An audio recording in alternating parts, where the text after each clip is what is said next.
Valmikipuram PVC ప్రభుత్వ ఉన్నత పాఠశాల పూర్వ విద్యార్థుల ఆత్మీయ సమ్మేళనం. వాల్మీకిపురం మండలం వాల్మీకిపురం పట్టణంలోని పీవీసీ ప్రభుత్వ బాలుర ఉన్నత పాఠశాల పూర్వ విద్యార్థుల ఆత్మీయ సమ్మేళనం ఆదివారం ఉత్సాహభరితంగా నిర్వహించారు. ప్రభుత్వ ఉన్నత పాఠశాలలో 1998-99 మధ్యకాలంలో 10వ తరగతి చదువుకున్న విద్యార్థులంతా వారి కుటుంబ సభ్యులతో సమావేశమయ్యారు. వీరంతా వివిధ స్థాయిల్లో ఉంటూ వాల్మీకిపురం మండలంలోనే కాకుండా వివిధ ప్రాంతాల్లో స్థిరపడిన దాదాపు 80 మందికి పైగా విద్యార్థులు 27 సంవత్సరాల తర్వాత ఒకచోట చేరి ఆత్మీయంగా కలుసుకున్నారు.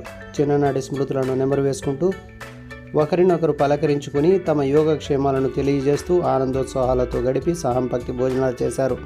అదేవిధంగా తమ ముస్లిం స్నేహితులకు ఇఫ్తారు విందును ఇచ్చి హిందూ ముస్లిం సోదరుల ఐక్యతను చాటుకున్నారు. ప్రతి ఒక్కరి జీవితంలో స్నేహితుల పాత్ర కీలకమని వారు పేర్కొన్నారు. తమకు చదువు నేర్పిన గురువులను ఘనంగా సత్కరించారు. తాము చదువుకున్న పాఠశాల అభివృద్ధికి తమ వంతు సహకారం అందించాలని నిర్ణయించారు. ఈ కార్యక్రమంలో పూర్వ విద్యార్థులు శ్రీకాంత్, హబీబ్, షేక్ షఫీ, చంద్రశేఖర్ నాయక్, రెడ్డిరామ్, శ్రీనివాసులు, హరి, సురేష్, రమేష్, శ్రీనాథ్, ఆనంద్, రాజేష్ తదితరులు పాల్గొన్నారు.